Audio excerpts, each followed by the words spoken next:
मेरे पास बहुत ज़्यादा शिष्य नहीं है, मैं इसमें कभी इस चक्कर में पढ़ा भी नहीं हूँ। 7-8 शिष्य जो मेरे हैं वो पक्के हैं, वो कर्मठ हैं, कठोर हैं, जो मैं बोलता हूँ वैसा करते हैं, तो जीवन में कुछ उनका हो रहा है। ठीक है, उस कॉल को रिकॉर्ड पर डाल दीजिए ताकि आपके पास सबूत रहे कि हमने आपस में क्या बात करी। ये तो फ्रॉड पंडित जी हैं, ये तो फ्रॉड है जी, इन्होंने मुझसे 5,000 रुपये ले लिए और मेरा काम भी नहीं किया और मेरा फ़ोन नहीं उठाते। दिन रात इनका एजेंडा ही यही है कि हिंदू अपने धर्म से पथभ्रष्ट हो जाए हर तरीके से। छोटी छोटी चीज़ों में प्रयास ऐसे किए जा रहे हैं विधर्मियों के द्वारा कि आप अपने सनातन धर्म को भूल जाओ। राहु की एक बहुत बड़ी वो चीज़ बताता हूँ मैं आपको। राहु की दशा आपके जीवन में जब भी आ जाए तब समझ में आता है ना करो, दुनिया बहुत बड़ी, बहुत सारे पंडित बाबा भरे पड़े, कहीं भी जाओ तुम्हारी इच्छा हो जहाँ जाओ। बड़ी क्लियर बात है। आपको अगर अब भी मेरी बात बुरी लग रही है तो अभी निकल जाओ, कहीं कोई समस्या नहीं है, क्योंकि मैंने किसी का खाया नहीं है, मैं किसी का गुलाम नहीं हूँ। नहीं है, जिस चंडी कवच की तू बात कर रहा है उसको पहले से बहुत लोग जानते हैं।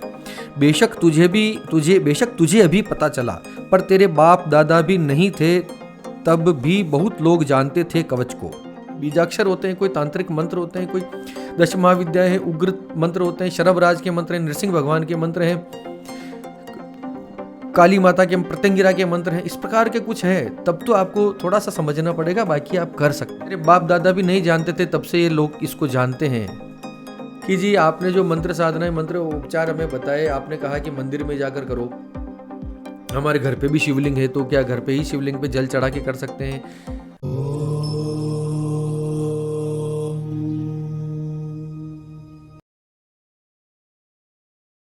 अमोघ शक्ति देखने वाले सभी दर्शकों को पंडित अखिलेश उदय जी का प्रणाम, नमन। मित्रों, बहुत सारे प्रश्न आते हैं मेरे पास, कमेंट्स आते हैं, मेल्स आते हैं, तो एक वीडियो मैंने ये सोचा कि आपकी सारी वहाँ पर लिखने की बजाय मैं आपके प्रश्नों के उत्तर यहीं वीडियो बनाकर दे दूँ। इस वीडियो का प्रश्नोत्तर के रूप में देखने की बजाय इस तरह से देखिए कि आपके स्वयं के बहुत सारे ऐसे प्रश्न होंगे, बहुत सारी ऐसी शंकाएं होंगी जिनका समाधान इस वीडियो के अंदर मैं आपको दे दूंगा। कोई प्रश्न बाकी नहीं रहेगा। जो आपके मन में प्रश्न आते हैं, साधनाओं से संबंधी, तंत्र मंत्र से संबंधी, ज्योतिष्य से संबंधी, ऐसे जो आपके मन में प्रश्न घूमते हैं, उनके मैं एक कॉमन ये वीडियो बना रहा हूँ जो सबके लिए काम का है। पूरा वीडियो देखिएगा, आपको बहुत आनंद आएगा, आपके बहुत सारे प्रश्नों के जवाब इसके अंदर मिल जाएंगे। ये प्रश्न मेरे सामने हैं कुछ। बिना गुरु दीक्षा के, प्रियंका श्रीवास्तव जी पूछती हैं, बिना गुरु दीक्षा के भी शाबर मंत्र जप कर सकते हैं क्या? बिल्कुल कर सकते हैं। मैं पहले भी बता चुका हूं कि किसी कामना से जब आप, किसी संकल्प के साथ जब आप कोई मंत्र जाप करते हैं, तब आपको गुरु दीक्षा की आवश्यकता पड़ती है। आप स्टार्टिंग करना चाहते हैं कि शाबर मंत्र को जपना चाहते हैं, उससे कुछ सामान्य लाभ हो जाए, निम्नतर लाभ हो जाए, तो कोई समस्या नहीं है। बस इतना है कि आप अंदर से स्वच्छ रहिए। जिस देवता का मंत्र आप जप रहे हैं उस देवता का पूजन आप कर लें, अंदर से स्वच्छ रहें, शुद्ध मन से करें, सात्विकता से करें। सामान्य नियम जो होते हैं मंत्र जाप के, उन नियमों का पालन करते हैं तो आपको नुकसान कोई नहीं होगा, इसमें कोई समस्या नहीं। क्योंकि हर व्यक्ति को दीक्षा नहीं दी जा सकती, हर व्यक्ति दीक्षित नहीं होता, हर व्यक्ति के पास गुरु नहीं होता। तो क्या ये मंत्रों का अधिकारी नहीं रहे? फिर सनातन संस्कृति का फिर होगा क्या? बचेगी कैसे? कलयुग है भाई, इनको तो आगे बढ़ाना पड़ेगा। आप गुरु के भरोसे नहीं बैठे रह सकते कि गुरुजी आएंगे और तब हमें दीक्षा मिलेगी, और तब गुरुजी नहीं आए फिर और कोई दीक्षा नहीं मिली, तो इसमें कहीं कोई समस्या नहीं है। हाँ, कोई क्लिष्ट बीज मंत्र होते हैं, उग्र मंत्र होते हैं, 10 महाविद्याओं के मंत्र होते हैं, कुछ मंत्र ऐसे हैं जिनमें गुरु दीक्षा की आवश्यकता होती है। बाकी नॉर्मल कोई शाबर मंत्र हुआ, कुछ हुआ, तो आप कर सकते हैं, कोई बहुत बड़ी प्रॉब्लम नहीं है। अगला प्रश्न लेते हैं। यश भारद्वाज जी पूछते हैं कि सर, आपकी मैं सारी वीडियोस देखता हूँ, बहुत अच्छी वीडियोस बनाते हैं सर, क्या हम ललिता सहस्रनाम स्तोत्र को नियम से 3 साल सुबह शाम का संकल्प लेकर करें तो वो सिद्ध हो जाएगा? देखिए, सिद्धि का विषय का मामला ऐसा है, आपकी निष्ठा के ऊपर, आपकी आस्था के ऊपर, आपके संकल्प के ऊपर, आपकी उत्कंठा के ऊपर ये निर्भर करता है। जहाँ पर कोई संख्या नहीं दी गई है कि इस सहस्त्रनाम का इतने पाठ करने से सिद्धि मिल जाएगी, अगर ऐसा कोई उल्लेख नहीं है, और आपने पूछा है 3 साल तक सुबह शाम ललिता सहस्त्रनाम का पाठ आप करना चाहते हैं, उसकी सिद्धि के लिए 3 साल तक करेंगे और सुबह शाम रोज करेंगे, बिल्कुल आपका बहुत बड़ा अद्भुत आपको कमाल इसके देखने को मिलेंगे। ललिता सहस्त्रनाम, और वो भी सुबह शाम करेंगे और 3 साल तक लगातार करेंगे, इससे बेहतर तो कुछ हो ही नहीं सकता। आपके जीवन ही बदल के रह जाएगा एकदम। आपका जो इच्छा हो, वो सारी इच्छाएं पूरी हो जाएंगी। आप भी कोई सुन रहे हो जिनको लगता है कि मुझे करना चाहिए, तो कर सकते हैं। कवच का RK 72 260, पंडित जी जय श्री राम। कवच के बिना सिद्ध किए डेली कितने पाठ करना चाहिए, प्लीज़ बताएं। बिना सिद्ध किए कितने पाठ करना चाहिए? 1 पाठ, 2 पाठ, देखो कोई मंत्र हो, कवच हो, सहस्रनाम हो, स्तोत्र हो, कितने करना चाहिए ये प्रश्न कभी मत करो कि इसके कितने पाठ करने चाहिए, उसके कितने पाठ करने चाहिए। एक भाषा में समझ लो, एक लाइन में, कि मंत्र हो, कोई पाठ हो, कोई स्तोत्र हो, कोई कवच हो, कोई सहस्रनाम हो, कोई हृदय हो, कोई अथर्वशीर्ष हो, एनीथिंग, कुछ मंत्रात्मक कुछ भी हो, जितनी ज़्यादा आवृत्तियाँ उसकी करी जाएंगी, जितने ज़्यादा पाठ उसके आप करोगे अपने जीवन में, उतना उसका ज़्यादा फायदा आपको मिलेगा। कितने पाठ का कोई सिस्टम है ही नहीं। जिसमें दे रखा है कि 6 लाख पर ये सिद्ध हो जाएगा, तो ये थोड़ी कि 6 लाख करके रुक जाओगे। जितने ज़्यादा आप कर सकते हो सिद्धि को, परम सिद्धि को, जो वास्तव में जो सुपर पावर्स होती है ना, कहीं कहीं हमें देखने को मिलता है कि अरे मन की बातें जान ली, अरे ऐसा कैसे हो गया, अरे इसने ऐसा कैसे कर दिया, वो तभी आती हैं जब बहुत एक लिमिट क्रॉस हो जाए मंत्र को जपने की। तो ये अनलिमिटेड मामला है। वैसे जितना जपोगे उतना फायदा होगा। कोई संख्या मत पूछिए कि कब करने, कितने करें, जितना मर्जी करो भाई, जितना ज़्यादा हो सके करो। एक बड़ा कॉमन प्रश्न है कि घर से बाहर रहता हूँ तो जी वो नित्य नियम के पाठ कर सकता हूँ क्या? फिर कैसे करूँगा, मैं तो घर से बाहर रहता हूँ, ज़्यादातर मेरा मार्केटिंग का काम है, मुझे बाहर घूमना होता है। अरे भैया, एक बुक है, एक माला है, एक आसन है, अपना साथ रखो, अपना झोला और साथ लेके जाओ। जहाँ कहीं भी जाओगे, सुबह तो वहाँ भी उगेगी, वहाँ पे भी सुबह उठोगे जल्दी तो ये मंदिर कहीं ना कहीं मिल ही जाएगा। जो भी आपका नियम है वहीं बैठ के भी किया जा सकता है। इसमें देखिए ये सब एक्सक्यूजेज होते हैं कि जी मुझे 4 दिन के लिए बाहर जाना पड़ रहा है। अरे भैया, कहाँ जाओगे? अमेरिका में भी जाओगे तब भी माला तो अपने साथ में रह ही सकते हो। सुबह 5 मिनट का जाप तो कर ही सकते हैं, 10 मिनट का जाप कर सकते हैं। जो आपकी नित्य पूजा पाठ है 15, 20 मिनट, 25 मिनट, वहाँ भी निकाला जा सकता है। इस प्रकार के एक्सक्यूजेज न दें कि मैं तो बाहर जा रहा हूँ तो करूँ कि ना करूँ, कैसे संभव हो जाता है, हो जाता है। इसमें कोई बहुत बड़ी बात नहीं है। एक बहुत अद्भुत मेरे पास बहुत कमाल का कमेंट आया। टेस्टिंग 8870, 1 महीने पहले चंडी कवच के ऊपर जो मैंने पहला पार्ट बनाया था, चंडी कवच रहस्य के ऊपर, उसमें इन्होंने एक कमेंट किया था इन भैया ने, टेस्टिंग 8870। ये लेना मैं बहुत ज़रूरी समझता हूँ। पहली बात, ये जो ये लिख रहे हैं, पहली बात तो गोपनीय, उसको मैंने बताया था चंडी कवच गोपनीय है, क्योंकि जो शास्त्र में लिखा है मैं तो वो बोलता हूँ। पहली बात तो गोपनीय कुछ भी नहीं है। जिस चंडी कवच की तू बात कर रहा है उसको पहले से बहुत लोग जानते हैं। बेशक तुझे अभी पता चला, पर तेरे बाप दादा भी नहीं थे तब भी बहुत लोग जानते थे कवच को। ठीक है, टेस्टिंग 8870 करके ये हैं भैया कोई, इन्होंने ऐसा लिखा है कि पहली बात तो ये है कि गोपनीय कुछ भी नहीं है। देखो यार, ऐसा है, इस प्रकार की भाषा बोलना ठीक नहीं है।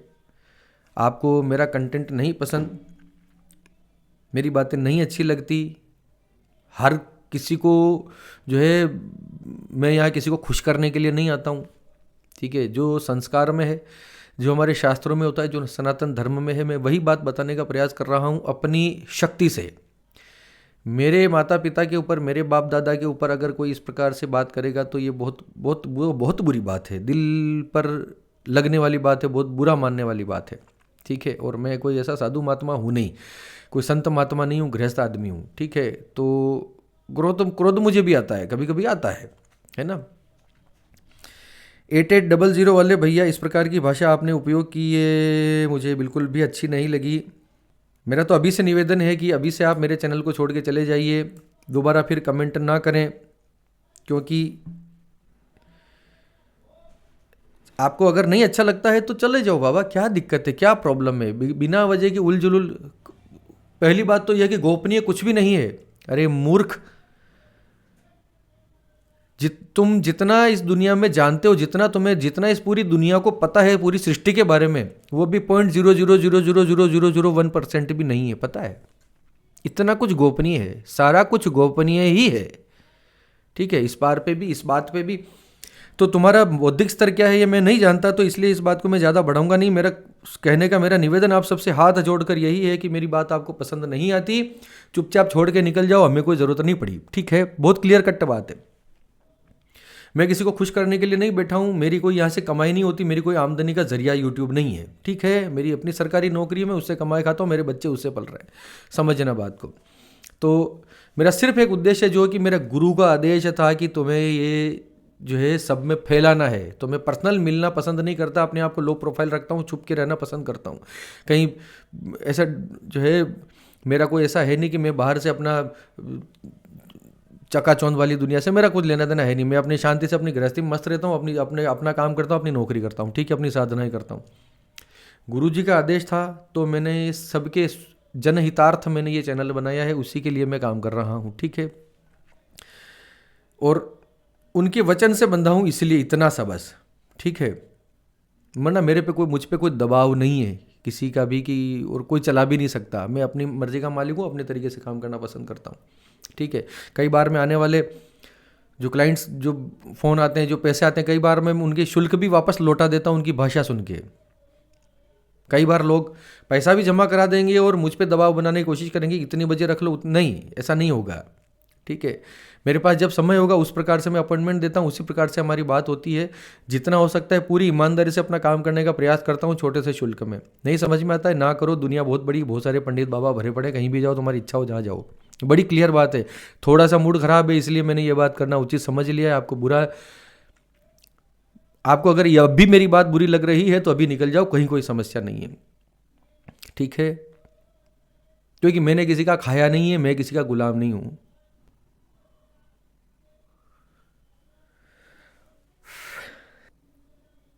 ऐदान सिंह जोधा जी पूछते हैं कि मेरी कुलदेवी कोई और है, फिर दुर्गा सप्तशती का पाठ कर सकते हैं क्या? बिल्कुल कर सकते हैं। कुलदेवी दुर्गा का ही तो स्वरूप है। अपनी कुलदेवी की प्रसन्नता के लिए आप दुर्गा सप्तशती का नित्य पाठ कर सकते हैं, इसमें कोई समस्या नहीं है। इसमें कोई दीक्षा की आवश्यकता भी नहीं है। मैं फिर बोलता हूँ, आपका उच्चारण स्पष्ट है, महिलाओं के प्रति शुद्ध सम्मान की दृष्टि है, सात्विक आचरण है, तो कर सकते हैं। फिर कई लोग ये बात भी पूछते हैं कि जी हम तो, हमारे घर में नॉनवेज भी चलता है, मांस मदिरा का भी हम प्रयोग करते हैं घर के अंदर, तो क्या हम इस प्रकार के स्तोत्र पाठ पूजा कर सकते हैं? देवी के उग्र रूप के पाठ आप कर सकते हो, शिव के उग्र रूप के पाठ आप कर सकते हो, हनुमान जी के उग्र रूप के पाठ आप कर सकते हो, ठीक है। वैष्णव संप्रदाय के जितने पाठ हैं, भगवान राम से संबंधित, कृष्ण से संबंधित, विष्णु भगवान से संबंधित, सात्विक हनुमान जी से संबंधित श्री रामचरितमानस का पाठ हुआ, ये वैष्णव धर्म में जितने भी कुछ सात्विक पाठ हैं, ये अगर आप अपने घर में करते हैं तो मांस मदिरा ये आपको छोड़ना पड़ेगा। लहसुन प्याज की तो मैं नहीं कहता, क्योंकि अब कलयुग आ चुका है, तो लहसुन प्याज तो देखो सब्जियों में भी खाते हैं, औषधि के रूप में भी प्रयोग करते हैं। आप खांसी की दवाई भी ले रहे हैं, उसके अंदर भी अल्कोहल होता है। औषधि के रूप में लेना कोई हर्ज नहीं है, लेकिन आप अपनी स्वाद के लिए, लोलुपता के लिए अगर इसका भक्षण करते हैं तो फिर ठीक नहीं है। एक वीडियो मैंने बनाया था ललिता सहस्रनाम, तो किसी का कमेंट आया था कि इसका 6 महीने तक पाठ करेंगे तो पागल हो जाएंगे, तो उसके ऊपर मैंने एक वीडियो बनाया था, तो उस पर भी इसी प्रकार का एक कमेंट आया था, टेस्टिंग टाइप का। नेगेटिव कमेंट्स लेंगे आज। KR.2013 KR 2013 हनुमान जी का इन्होंने अपना डीपी लगा रखा है। इंडिया में एजुकेशन की कमी का कितना बड़ा नुकसान है। कोई भी किसी भी साधना के नाम पर जाने जितने लोग किसी को भी बेवकूफ़ बना सकते हैं। देखो ऐसा है, फिर वही बात है कि इंडिया में एजुकेशन की कमी है और साधना के नाम पे कोई किसी को भी बेवकूफ़ बना सकता है, तो इससे आधा एग्री मैं करता हूँ। महाराज आपने सही कहा, इंडिया में एजुकेशन की बहुत कमी है, ठीक है।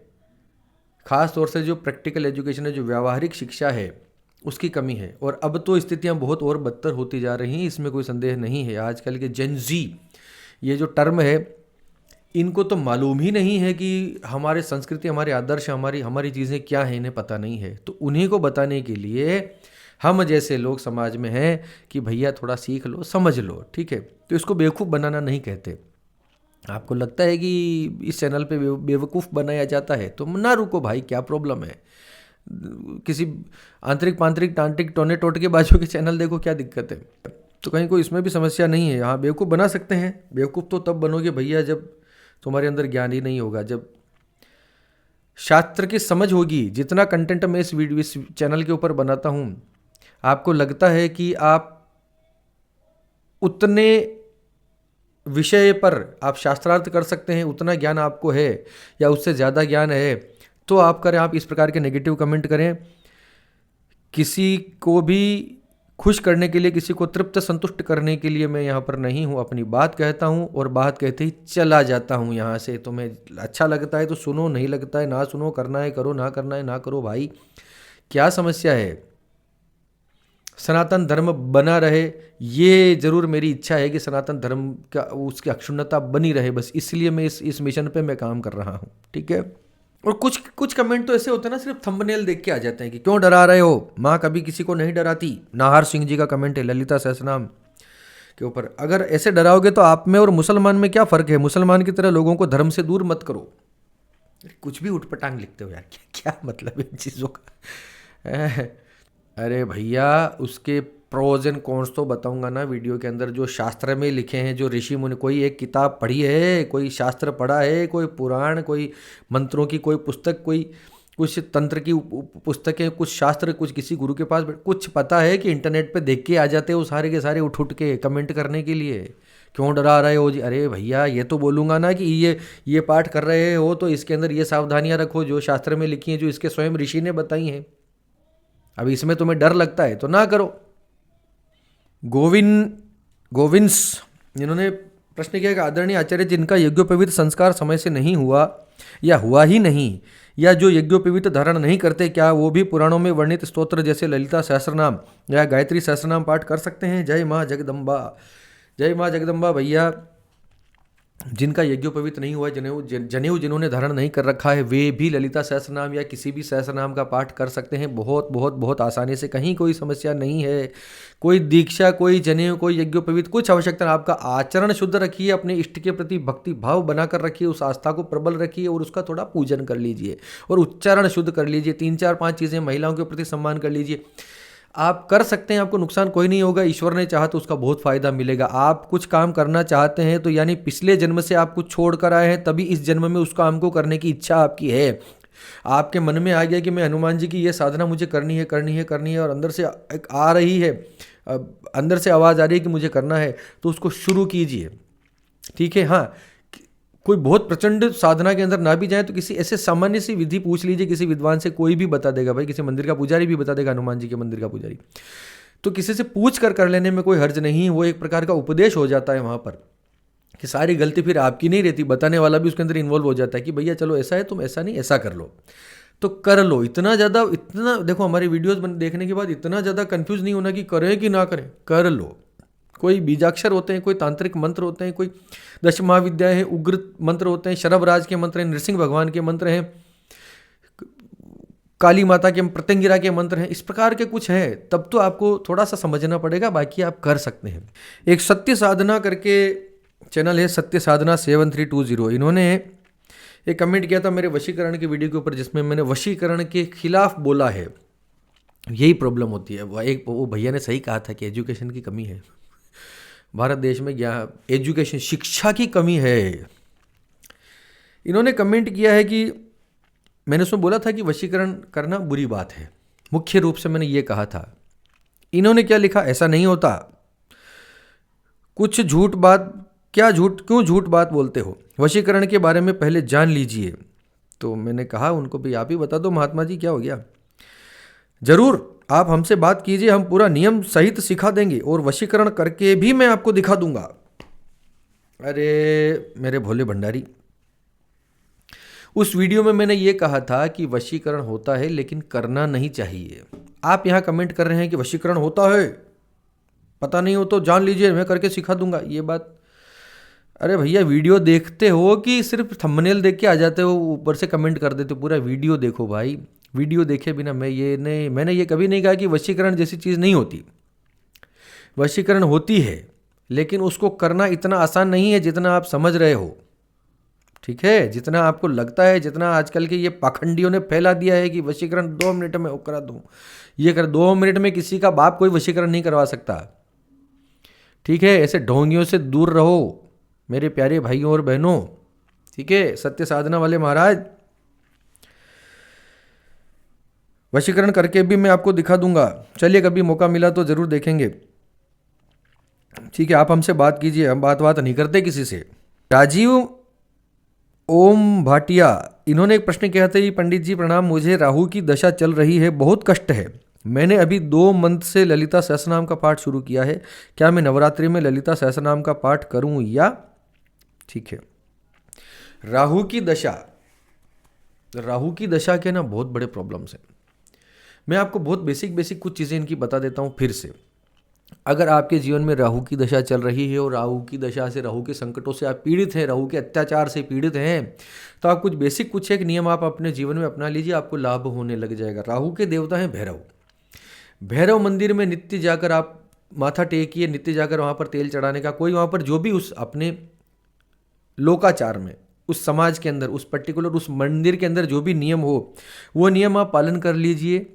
भैरव मंदिर में रोज माथा टेकना है, किसी भी धर्म स्थान में माथा टेकने का नियम बोलता है, लेकिन भैरव मंदिर में टेकेंगे माथा तो नित्य रूप से बहुत सुंदर बात है। एक लोटा जल पीपल पे जरूर चढ़ा दीजिए और भैरव मंदिर की सीढ़ियों की सफाई कीजिए।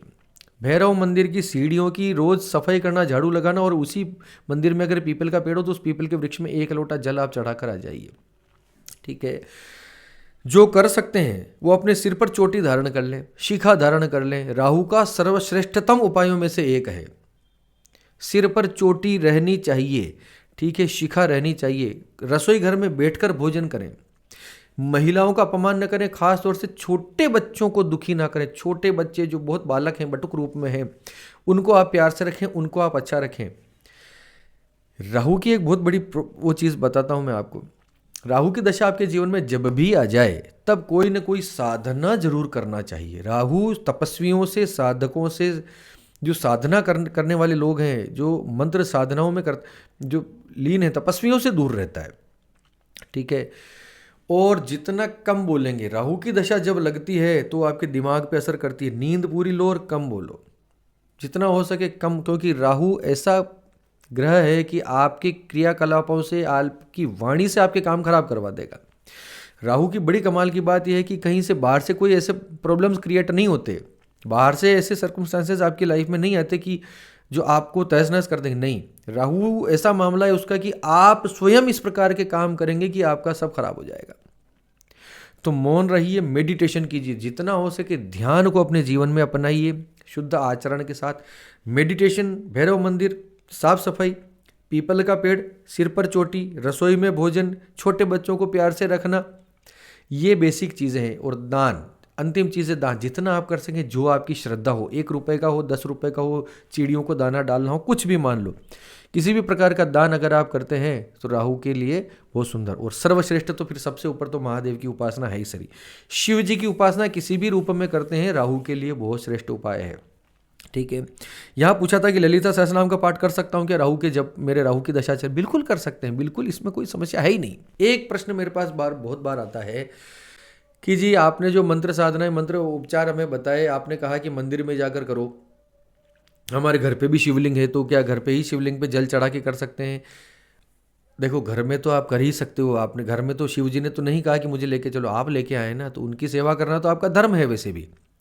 लेकिन आपको पूरा फायदा लेना है तो मंदिर में जाके कीजिए। मंदिर में, किसी मंदिर में, घर में तो जितना करते हैं उतना करते हैं, लेकिन कोई एक माला, थोड़ा सा ध्यान, थोड़ा सा मेडिटेशन, या थोड़ा सा जप, थोड़ा सा कोई स्तोत्र, थोड़ा सा 5 या 10 मिनट का भी अगर आप नित्य किसी मंदिर में बैठकर करते हैं तो आप देखेंगे कि आपकी ऊर्जा में बहुत अद्भुत तरीके से वृद्धि हो रही है। आपको बहुत आशातीत लाभ इसमें मिलने लग जाएंगे। मंदिर का ऑरा बहुत स्पेशल होता है, बहुत पवित्र होता है। मंदिर बहुत पवित्र स्थान है। वहाँ पर कोई पापी भी जाएगा तो थोड़ा सा है ना, उसका मन को कंट्रोल में रखेगा, तो वहाँ की ऊर्जा क्लीन होती है। तो मंदिर में करने का अनंत गुना लाभ, शिवालय में तो अनंत गुना लाभ बताया गया है जप का। एक और भैया नेगेटिव कमेंट है, एक और भैया है Shaggy, SHAGGY, Shaggy 1295। Vishnu Sahasranama के ऊपर मैंने वीडियो बताया था जो बहुत आपने पसंद किया, बहुत लोगों ने पसंद किया उसको। कुछ नहीं होता, सब बकवास होता है, मैंने किया ऐसे, बहुत कुछ नहीं, waste of time and efforts है ये सब करने से उल्टा मेरे बीप लगने लगे हैं, उल्टा मेरे लगने लगे हैं, फैमिली से डिटैच्ड हो गया हूँ, इस प्रकार की भाषा। फिर वही बात है, अरे भैया नहीं पसंद है तो निकल लो, भाग जाओ यहाँ से, दूर हो जाओ मेरे चैनल से।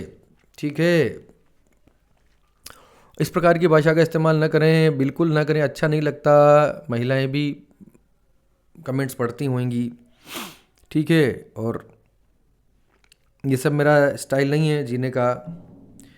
कुछ नहीं होता, ठीक है, आपकी विचारधारा आपके साथ है, आपको नहीं पता तो आपके साथ होगा भी नहीं। ठीक है, आपके जो भी लगे हों उनको आप अपने पास रखिए, अपने तक ही सीमित रखिए। और मुझे ऐसा लगता है कि ये विधर्मी लोग हैं, क्योंकि जो ठीक से अपना नाम भी नहीं बताते, है ना, कोई न कोई जिनकी डीपी नहीं होती, असली असली चेहरा नहीं होता, असली नाम नहीं होता, तो विधर्मी भी हो सकते हैं, जो हमें हमारे धर्म से विमुख करने के प्रयास में लगे रहते हैं। दिन रात इनका एजेंडा ही यही है कि हिंदू अपने धर्म से पथभ्रष्ट हो जाए। हर तरीके से छोटी छोटी चीज़ों में प्रयास ऐसे किए जा रहे हैं विधर्मियों के द्वारा कि आप अपने सनातन धर्म को भूल जाओ। अगर आप भी यही चाहते हो तो ठीक है, इस प्रकार के कमेंट कोई सनातनी हिंदू तो नहीं कर सकता, मुझे पूरा यकीन है, इस बात का पूरा विश्वास है। और एक चीज़ मैं आपको बहुत बहुत आवश्यक मैं निवेदन सूचनार्थ बता दूं, मेरा निवेदन समझिए इसको, कि बहुत सारे कमेंट यहाँ पर ऐसे आएंगे जो इस प्रकार से लिखेंगे कि हाँ, एक कमेंट आया था कि ये तो फ्रॉड पंडित जी हैं, ये तो फ्रॉड है जी, इन्होंने मुझसे 5,000 रुपये ले लिए और मेरा काम भी नहीं किया और मेरा फ़ोन नहीं उठाते। इस प्रकार का एक कमेंट आया था। तो कमेंट में ही फिर हमने उन्हें जवाब दिया कि भैया हमने आपसे कब 5,000 रुपये लिए, उसका कृपया स्क्रीनशॉट भेज दीजिए उस पेमेंट का, जो आपने हमें पेमेंट किया होगा ना किसी न किसी तरीके से, तो कोई बैंक में जाकर किया होगा या कोई यूपीआई यूज़ की होगी, कुछ तो किया होगा। 5,000 रुपये का सवाल है भैया, तो उसका आप स्क्रीनशॉट भेज दीजिए। तो हमने कहा कि उसका स्क्रीनशॉट यहाँ पर डालो और सबको पता चलने दो, पूरी दुनिया को चीख चीख के बताओ कि ये जो है पंडित अखिलेश उदेची ने इनसे 5,000 रुपये लिए और इनका काम नहीं किया। छुपी छुपाई बातें नहीं करना, ठीक है। मेरा निवेदन इसमें पॉइंट ये है कि इस प्रकार के बहुत सारे फ्रॉडस्टर आपको मिलेंगे कमेंट के अंदर, जो और बहुत सारे ऐसे टुच्चे बाबा, टुच्चे पंडित, टुच्चे ढोंगी, पाखंडियों की ऐसी टीम लगी होती है, टुच्चे तांत्रिकों की, जो इस प्रकार के कमेंट करेंगे कि ये गुरुजी तो फ्रॉड हैं, मेरे गुरुजी से मिलो, उनसे मेरा काम एक दिन में हो गया, ये उनके नंबर हैं। इस प्रकार के ढोंगियों पाखंडियों के बहुत सारे नंबर्स आएंगे, आपके साथ फ्रॉड हो सकता है। ऐसे कमेंट का विशेष रूप से ख्याल रखिए। ये बात मैं पहली बार बोल रहा हूँ, क्योंकि मैंने अभी ये सब कमेंट मैंने देखना शुरू किया है, तो मुझे लगा कि ये तो गड़बड़ हो जाएगा भाई। तो किसी को भी एक भी पैसा देने से पहले आप 1,000 बार सोचिएगा। मैं आपको बहुत क्लियर बताता हूँ, पैसा तो मैं भी लेता हूँ, 1,000 बार मेरे बारे में भी सोच लेना, ठीक है, मैं किस टाइप का हूँ। रही बात, किसी को अगर ये लगता है कि उसका पैसा, हमने उनसे बहुत पैसा ले लिया है, उसका पैसा खा गए हों, ऐसा कुछ कर दिया हो, तो स्क्रीनशॉट भेज दो। आपने हमें कब पैसा जमा कराया, आपने हमें कितना पैसा दिया, क्या बात हुई। मैं सबको बोलता हूँ, जो कॉल्स मेरे पास आते हैं मैं उनको सबसे पहले बोलता हूँ कि भैया इस कॉल को रिकॉर्ड पे डालो, ठीक है, कॉल रिकॉर्ड पे कर लीजिए। जब भी मैं किसी से बात करता हूँ अपॉइंटमेंट देने के बाद, जब आप मुझसे बात करेंगे अपॉइंटमेंट लेने के बाद, सीधे उस कॉल को रिकॉर्ड पर डाल दीजिए, ताकि आपके पास सबूत रहे कि हमने आपस में क्या बात करी, ठीक है। कहीं कोई प्रॉब्लम नहीं है, मैं आगे होकर बोलता हूँ। तो किसी का पैसा, किसी का ऐसा हमने ले लिया हो तो दे देंगे भाई, उसका सबूत दिखा दो, दे देंगे। कहीं 5,000 रुपये कौन सी बड़ी बात है। पंडित जी को राम राम। महाभारत में वर्णित शिव सहस्त्रनाम स्तोत्रम पर भी एक वीडियो बनाइए, अमोघ शिव कवच के ऊपर भी वीडियो बनाइए और पूरी जानकारी दीजिए। बहुत जल्दी आपके सामने वीडियोस आने वाले हैं महाभारत में वर्णित शिव सहस्त्रनाम के ऊपर, अमोघ शिव कवच के ऊपर और बटुक भैरव के ऊपर। भैरव के रूप में तो समग्र में एक वीडियो बना के मेरी रिसर्च चल रही है, मुझे बस थोड़ा सा समय मिल जाए, अभी थोड़ा सा मेरा शेड्यूल बहुत टाइट चल रहा है। तो भगवान भैरव के ऊपर, खास तौर से भैरव के थोड़े से रहस्य और फिर बटुक भैरव के ऊपर मैं एक पूरा कंप्लीट वीडियो बना रहा हूँ।